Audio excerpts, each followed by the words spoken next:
आज नीति आयोग के सदस्यों से, उनके अफसरों से लंबी वार्ता हुई।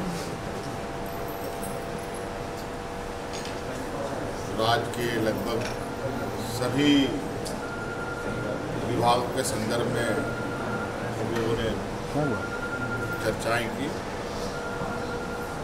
बाकी चीज़ें आपकी तरफ से आपको उपलब्ध होगा, लेकिन मोटा मोटे तौर पर हमने जो अपनी बातें रखी है कि जिस राज्य से देश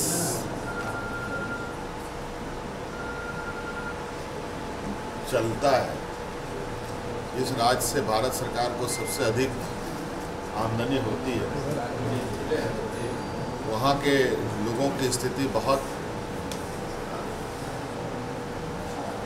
अच्छी नहीं है। इसके लिए कहीं ना कहीं संसाधनों की आवश्यकता है और संसाधन जुटाने को लेकर के सारी शक्तियाँ लगभग केंद्र सरकार के पास। हमने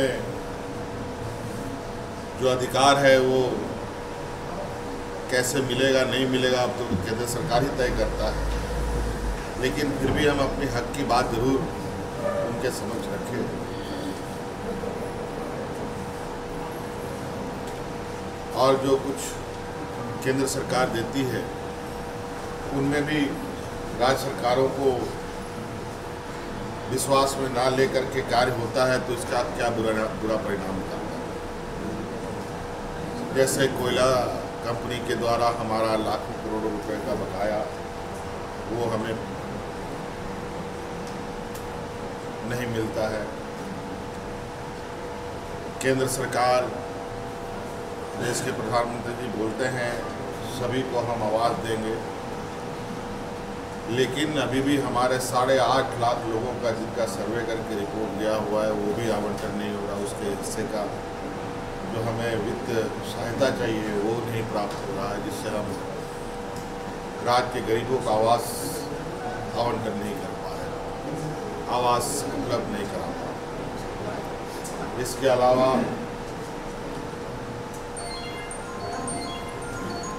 खाद्य सुरक्षा अधिनियम के तहत सभी गरीबों को अनाज देना सरकार का दायित्व है। और चूंकि झारखंड राज्य का सबसे पिछड़ा राज्यों में से एक है, जहां गरीब मजदूर तबके के लोग ज़्यादा वास करते हैं, राज्य सरकार ने अतिरिक्त 20 लाख राशन कार्ड, हरा राशन कार्ड बनाकर जो बचे हुए गरीब हैं उनको अनाज देने का जो योजना बनाया है, और उस योजना के तहत जो FCI से हम अनाज लेना चाहते हैं, लेकिन FCI राज्य सरकारों को अनाज नहीं दे रही, हमें भी नहीं मिल रहा है।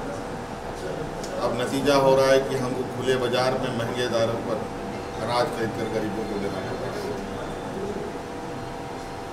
हमारे साथ भी ये घटना घटी है और हमें जानकारी मिली है कई और राज्यों में भी FCI अनाज नहीं दे रही। ये काफ़ी चिंता का विषय है। उसके साथ साथ जिस तरीके से केंद्र सरकार जिलों में अस्पताल खोलने का निर्णय लेती है और अस्पताल आधो अधूरे बनकर प्रधानमंत्री से उद्घाटन करा लिया जाता है, उस समय तो कोई सवाल नहीं उठता, लेकिन उद्घाटन के उपरांत सुदूरवर्ती क्षेत्र में जब मेडिकल कॉलेज की परिकल्पना की जाती है या खोली जाती है, जितना आसान बिल्डिंग बनाना है, ठेका टेंडर देना आसान है, लेकिन उसका संचालन उतना ही कठिन होता है। इसीलिए हमने आग्रह किया है कि केंद्र सरकार राज्य में स्वास्थ्य सुविधा मजबूत हो, इसके लिए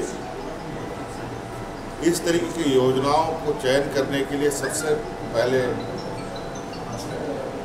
या राज्य सरकार को इसकी स्वायत्तता दी जाए कि ये अस्पताल कहाँ खुले, कहाँ चलेगा। नहीं तो इन ग्रामीण क्षेत्रों में कोई भी फैकल्टीज जाने को तैयार नहीं है। उदाहरण के तौर पर आपने खुद ही देखा है, 10 साल से अधिक हो चले हैं, राज्य को एम्स जैसा मेडिकल कॉलेज स्वीकृत हुआ है और आज वो एम्स ओपीडी से ऊपर आगे नहीं चल पाया। तो कमोवेश यही स्थिति इन मेडिकल कॉलेजों की भी होगी। तो ये सारे कुछ महत्वपूर्ण बातें हमने बताई हैं। बाकी चीज़ें आपको पीआरडी से या विधिवत रूप से उपलब्ध है। साहब बहुत सारी चीज़ें हैं, गंगा रिवर बेसिन से संबंधित बातें भी है, फॉरेस्ट राइट एक्ट को भी लेकर बात है, हमारे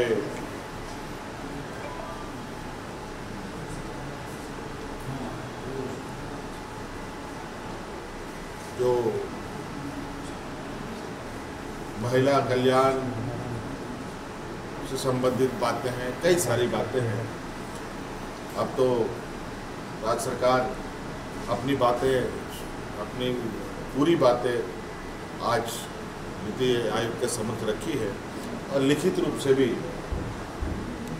नीति आयोग के समक्ष उपलब्ध कराई।